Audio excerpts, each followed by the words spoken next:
नमस्ते दोस्तों।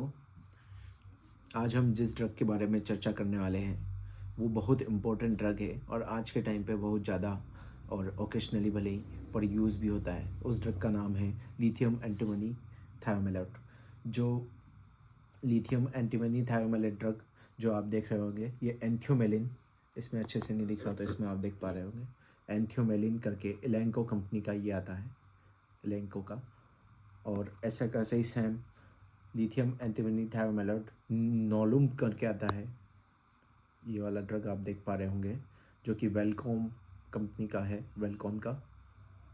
ये दोनों जो आप ड्रग देख पा रहे होंगे ये दोनों 50 ml प्रिपरेशन में है। आप जो देख पा रहे होंगे 50 ml प्रिपरेशन में है दोनों ड्रग। इनका पर ml कंपोजिशन इसका है 60 mg लिथियम एंटीमनी थायोमेलेट। दोनों में 60 mg, एक में 6% लिखा है, एक में 60 mg लिखा है। दोनों में 60 mg पर ml कंटेंट करता है। ये जो लिथियम एंटीमनी थायोमेलेट इंजेक्शन है इसको हम जनरली कहाँ यूज़ करते हैं उसके बारे में मैं बताना चाहूँगा आपको।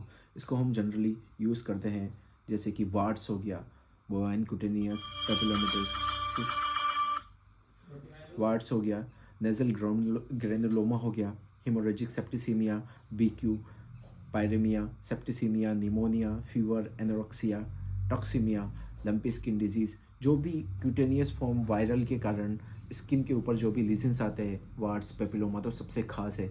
इन सब में इसको बहुत अच्छे तरीका से इसका यूज़ करते हैं और इसका बहुत अच्छा रिजल्ट भी है। इसको हम फिलियरियासिस और लिस्मानियासिस इन दो डिजीज़ में भी हम यूज़ कर सकते हैं जो कि पैरासाइटिक वेक्टर बॉर्न डिजीज़ है। तो कौन कौन सी डिजीज़ हो गई? Warts, nasal granuloma, papilloma, HS, BQ, इनमें भी अगर जो स्किन सिम्टम्स आ रहे तो, वरना पैरासिटिक में फिलियरियासिस और लिस्मानियासिस, इन डिजीज़ में हम इसको बहुत अच्छे तरीके से यूज़ कर सकते हैं। अब जनरली हम नेजल ग्रेनुलोमा में इसको यूज़ करते हैं। नेजल ग्रेनुलोमा का सिम्टम्स में क्या क्या आता है? इसमें आएगी कॉलीफ्लावर लाइक ग्रोथ, आपको नेज़ल कैविटी, जो उसकी नेज़ल ग्रोथ उसमें नेज़ल कैविटी उसके अंदर ये ग्रोथ आपको दिखेगी बहुत अच्छे से। फिर उसके अंदर इसकी वजह से उसमें एक तरीके का नोड्यूल्स फॉर्म हो जाएगी, ट्यूमरस ग्रोथ होएगी बट नॉन कैंसरस। ये ग्रोथ नॉन कैंसरस होती है। इसकी वजह से रेस्पिरेटरी नॉइजेस आएगी, उसकी साउंड में आवाज़ आएगी किस तरीके की, स्नोरिंग टाइप की और लाउड स्नोरिंग, ऐसी उसकी आवाज़ आएगी। समटाइम्स उसमें से नेज़ल डिस्चार्ज आता है जो कि म्यूकोपुरुलेंट रहता है, म्यूकस भी उसके अंदर हो सकता है। समटाइम उसमें ब्लड भी आ सकता है। इस तरीके का डिस्चार्ज आपको नेज़ल ग्रेनुलोमा में नेज़ल कैविटी के थ्रू आपको दिखेगा। ब्रीथिंग डिफ़िकल्टी आ सकती है और समटाइम्स वार्ड्स इतने बड़े होते हैं कि नेज़ल कैविटी को उसको ऑब्स्ट्रक्ट भी कर देंगे। इसके फिजिकल साइंस के अंदर हम देखेंगे तो इसमें स्ट्रेचिंग, नेक पोर्शन को स्ट्रेच करेगी, वीकनेस, एनेक्सिटी हो गई है और साइनोसिस। समटाइम्स इसके गम से वो ब्लूइश टाइप के भी दिखने लग जाएंगे, ठीक है। तो इसमें ब्लड लॉस भी, समटाइम ब्लीडिंग भी होती है तो ब्लड लॉस भी हो सकता है।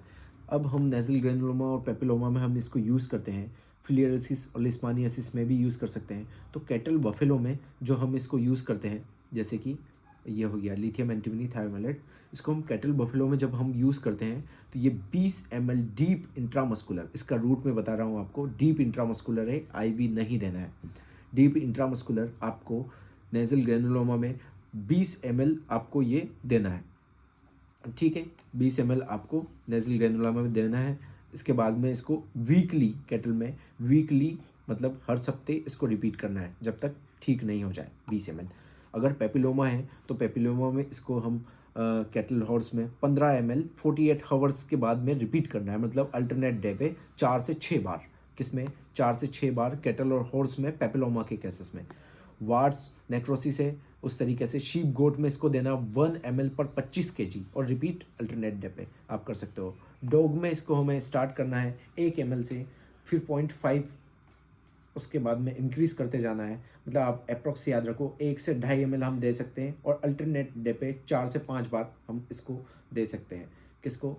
लिथियम एंटीमनी थायोमेलेट को। तो डोज आपने सुन लिया, इसको स्ट्रिक्टली इंट्रामस्कुलर देना है।